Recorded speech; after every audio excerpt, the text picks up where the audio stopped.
네, 안녕하세요. 정신과 의사 이광민입니다. 오늘 고잉원 토크에 오신 여러분들 환영합니다. 암이라는 것 자체는 우리 삶에 정말 큰 변화를 가져옵니다. 근데 이제 우리 삶이라는 것 자체가 암 앞에서 무너져서 바로 끝나는 게 아니거든요. 이제는 우리가 설령 암을 경험했다 하더라도 우리의 삶이 앞으로 나아가야 하는 측면들을 같이 가지고 있습니다. 그래서 이 행사 이름이 고잉온이에요. 설령 내가 암이 있다 하더라도 나의 아름다운 삶은 계속 지속된다는 의미를 담고 있죠. 고잉온이라는 이름은 정말 잘 지은 것 같아요.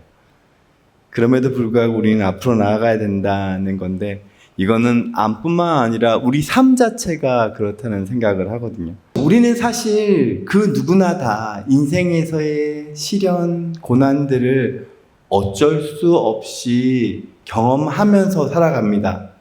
그게 신체적인 질환일 수도 있고요. 관계에서의 갈등일 수도 있고요. 내 역할에서의 혼란일 수도 있죠. 근데 그 순간 우리는 이 상황들을 어떻게 내 삶에서 극복해 나갈 건지, 또 그 상황에서 난 또 어떠한 마음가짐을 가지면서 인생을 끌고 나갈 건지에 대한 걸 고민하게 되잖아요. 우리가 대한민국 사람들이 기대연명을 살 때 80대 한 중후반이 되는데 암에 걸린 확률이 약 50% 정도가 됩니다.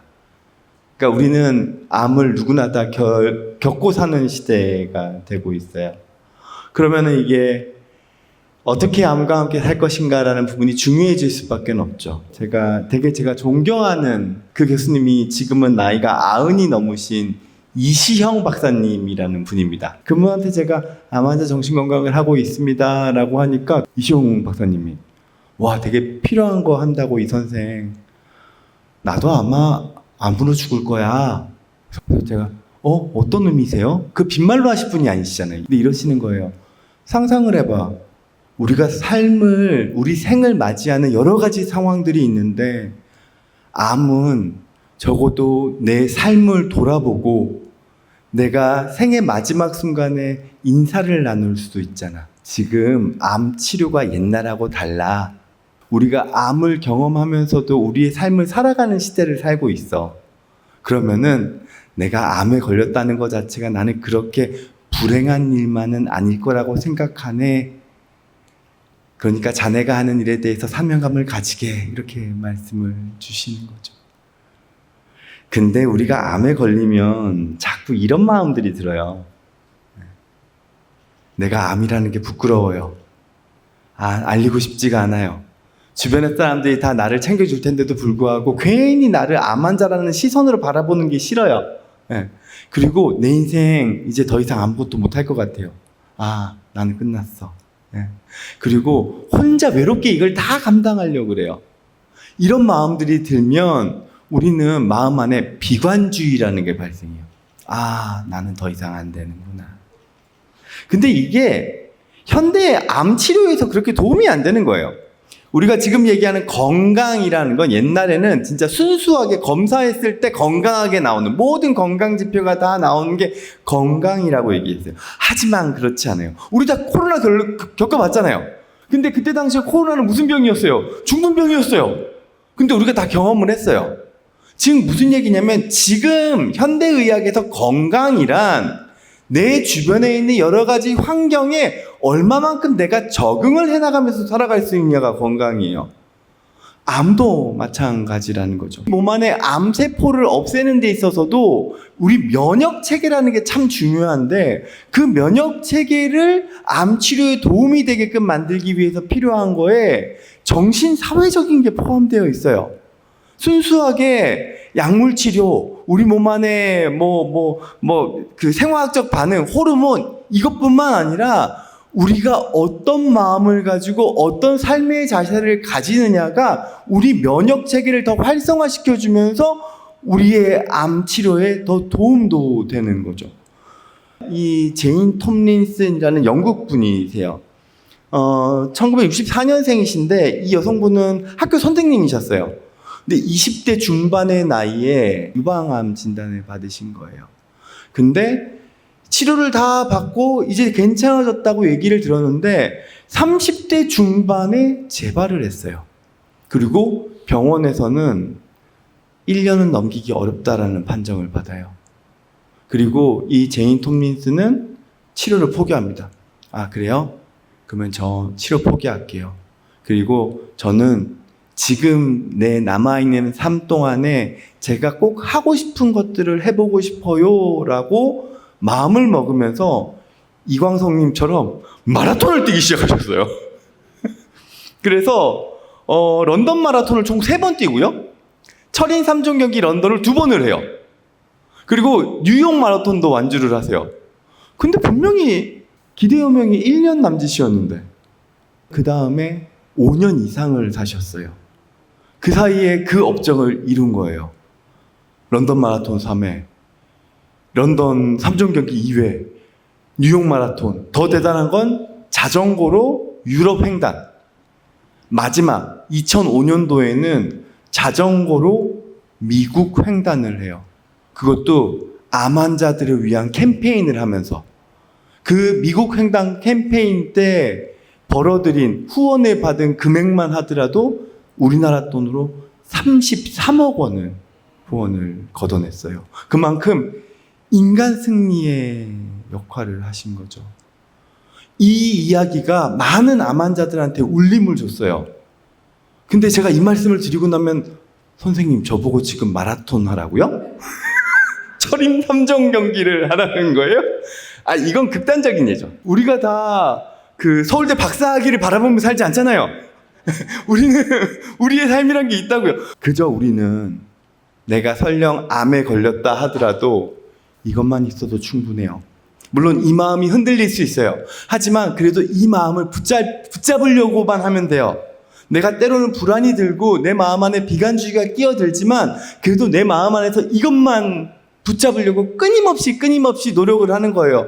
아까 전에 그 시지푸스가 계속 돌을 굴려 올리듯이 누군가 날 위해 기도해주고 있어.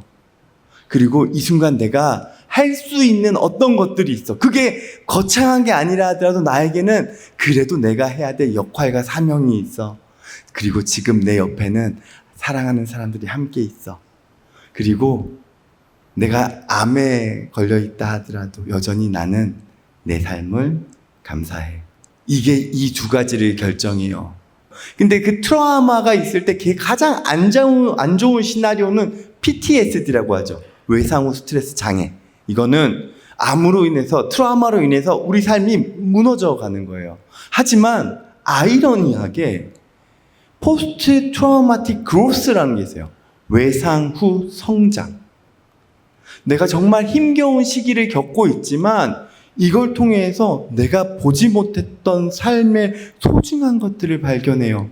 그리고 그게 내 삶을 더 성장시켜요. 더 풍요롭게 만들어요. 더 행복하게 만들어요. 가치 있게 만들어요. 의미 있게 만드는 거죠. 그게 바로 회복 탄력성이에요.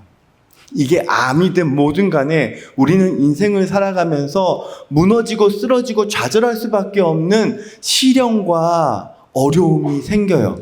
근데 그 상황 속에서도 내가 희망을 잃지 않고 그래 그래도 나 포기하지 않아. 나 다시 일어설 수 있어 라는 의미로 내가 가지고 있는 삶의 중심축을 다시금 붙잡아내는 거. 이게 회복 탄력성이거든요. 회복 탄력성의 대표적인 예는 이순신 장군이에요. 아주 힘겨운 상황에서 이거 왜군한테 이미 다 조선 그 해군 다 무너졌어요. 근데 그 상황에서도 신에게는 12척의 아직까지 저한테는 희망이 있어요. 저를 그냥 저 왜군하고 싸우게 해주세요. 라고 하고는 전투에 나가서 명란대첩을 이루죠. 근데 이건 우리가 결과를, 역사를 알고 있기 때문이에요. 이순신 장군이 12척을 끌고 외적을 무찌러 나갔을 때 내가 나 이거 100% 이겨. 그냥 한 방에 다 무찔러야지. 이러고 나왔겠어요? 병사들 앞에서는 강한 척했지만 속으로는 얼마나 불안하셨겠어요. 하지만 내가 할 수 있는 건 다 하는 거예요. 결과는 알 수 없어요. 하지만 내 마음에 희망과 나의 역할과 나의 소명을 붙잡고 간 거예요. 회복 탄력성은 결과가 담보되어 있지 않아요. 그 어느 자리에서나 내 중심을 잃지 않는 게 회복 탄력성이에요. 아이러니하게 회복 탄력성의 또 다른 예는 성냥팔이 소녀예요. 성냥팔이 소녀가 크리스마스 날 성냥을 팔다가 춥고 추워서 골목 안으로 들어가죠. 성냥 하나에 크리스마스 선물을, 성냥 하나에 집안의 따뜻한 온기를, 성냥 하나에 가족과 함께 먹는 음식을, 성냥 하나에 엄마의 따뜻한 품을. 그리고 성냥팔이 소녀는 눈을 감지만 그 소녀의 마음에는 여전히 사랑과 희망을 담고 있었다는 거죠. 저도 힘든 시기가 오겠죠. 저도 좌절이 오기도 하고, 저도 요즘 방송하면서 현타가 막 올 때도 있어요. 저도 병에 걸릴 수 있을 거고, 저도 인생을 포기하고 싶은 마음이 들지도 몰라요. 근데 그때마다 제 안에서 떠오르는 거는 지금 이 순간에 내가 붙잡을 수 있는 희망, 가치, 의미, 역할, 행복, 소명, 기도를 내 마음에서 놓지 말자라고 생각하는 거죠. 그리고 이걸 저한테 가르쳐 주신 분이 저희 할머니예요. 2년 전에 세상을 뜨셨거든요. 이제 세브란스 병원에 해부용으로 시신을 기증하셨어요. 돌아가시기 전 한 6개월 전의 모습인데 이때 당시에 이미 약간 인지 기능이 떨어져 계셨어요. 가족도 좀 잘 못 알아보시기도 하고.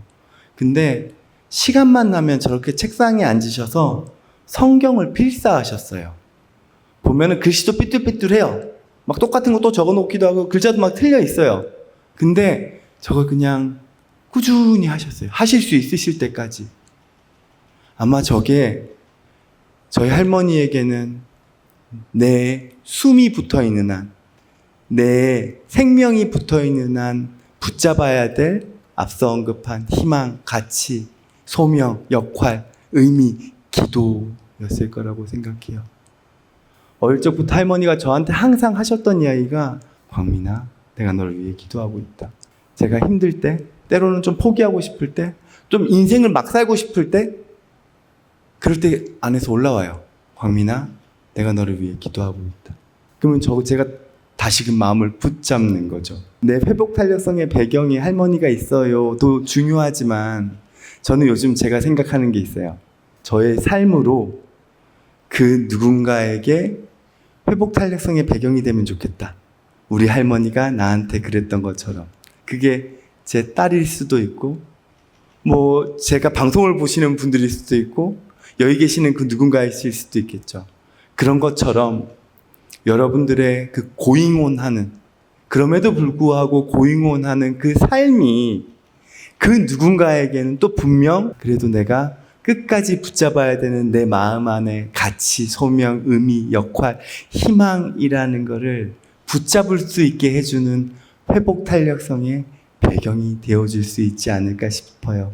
앞서 언급 이야기를 해주셨던 세 분의 이야기 역시도 그런 울림이 있었던 거라고 생각을 하고요. 강의라는 게 참 좋아요. 이렇게 함께 나누면은 에너지가 돌거든요. 앞서 이야기도 그렇지만 다 색깔이 다르죠? 우리가 그 고잉온이라는 동일한 언어가 있지만 그 고잉온이라는 거를 어떤 식으로 표현해 내느냐는 다 우리 삶 속에서 다른 모습으로 드러나는 것 같아요.